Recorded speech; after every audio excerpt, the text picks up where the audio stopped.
जो दुख तुमने दूसरों को दिए हैं वो लौट आएंगे, जो सुख तुमने दूसरों को दिए हैं वो भी लौट आएंगे। दुख भी 1000 गुने होकर लौट आते हैं, सुख भी 1000 गुने होकर लौट आते हैं।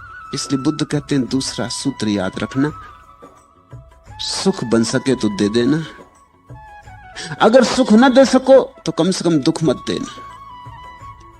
दूसरों को दुख मत देना, अपना सुख ऐसा बनाना कि तुम पर ही निर्भर हो, दूसरे के दुख पर निर्भर ना हो। फर्क समझो, एक आदमी धन के इकट्ठे करने में सुख लेता है, निश्चित ही ये कई लोगों का धन छीनेगा। बिना धन छीने धन आएगा भी कहां से?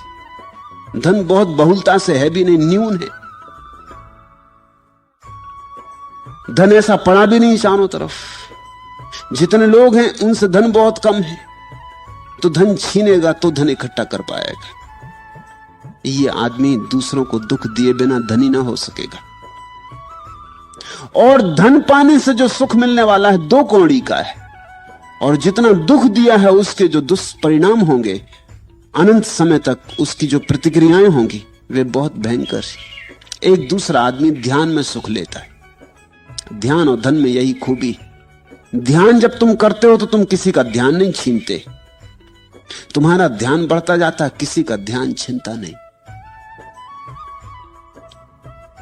तो बुद्ध कहेंगे अगर ध्यान और धन में चुनना हो तो ध्यान चुनना।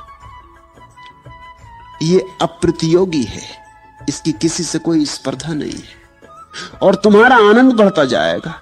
और आश्चर्य की बात यह कि तुम जितने आनंदित होते जाओगे, अनायास तुम दूसरों को भी आनंद देने में सफल होने लगोगे, समर्थ होने लगोगे। जो है उसे हम बांटते हैं। दुखी आदमी दुख देता है, सुखी आदमी सुख देता है। देना ही पड़ेगा। जब फूल खिलेगा और गंध निकलेगी तो हवाओं में बहेगी। जब तुम्हारा ध्यान सघनीभूत होगा तो तुम्हारे चारों तरफ गंध उठेगी। सुख दोगे तो सुख मिलेगा।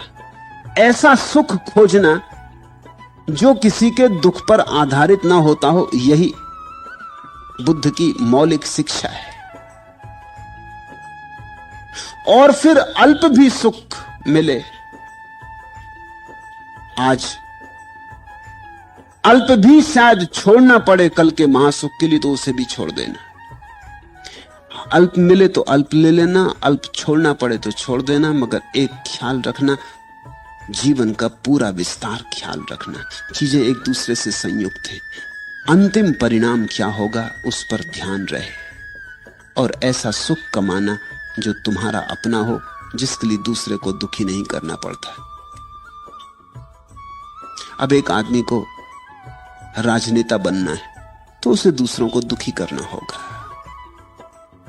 अब इंदिरा और मुरारजी दोनों साथ साथ सुखी नहीं हो सकते, इसका कोई उपाय नहीं। कोई ना कोई दुखी होगा। तो बुद्ध कहते हैं ऐसी दिशा में मत जाना जहां किसी को बिना दुखी किए तुम सुखी हो ही ना सको। 1000 और उपाय हैं जीवन में आनंदित होने के। अब एक आदमी बांसुरी बजाता हो तो इससे किसी का कुछ लेना देना नहीं, ये अपने एकांत में बैठ के बांसुरी बजा सकता है। एक आदमी नाचता हो, ये एकांत में नाच सकता है। एक आदमी ध्यान करता हो, ये एकांत में ध्यान कर सकता है। इसका किसी से कुछ लेना देना नहीं है। ऐसे सुख खोजना जो निजी है, और ऐसे बहुत सुख हैं जो निजी है। वस्तुतः वे ही सुख है, क्योंकि दूसरे को दुख के कैसे सुखी होगे, कैसे सुखी हो सकते हो?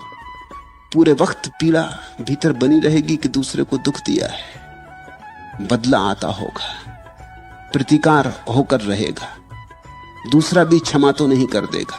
इसलिए बुद्ध कहते हैं वैर चक्र पैदा हो जाता है, विशियस सर्किल पैदा हो जाता है, दुष्ट चक्र पैदा हो जाता है। तुम दूसरे को दुख देते हो, दूसरा तुम्हें दुख देने को आतुर हो जाता है। फिर इस श्रृंखला का कहीं कोई अंत नहीं। महासुख के लिए अल्प को छोड़ देना, बड़े के लिए छोटे को छोड़ देना, शाश्वत के लिए क्षणभंगुर को छोड़ देना, और ऐसा सुख खोजना जो तुम्हारा अपना हो, जिसके लिए दूसरे पर निर्भर नहीं होना पड़ता है। तब तुम स्वतंत्र हो गए। यही मुक्त जीवन की आधारशिला है।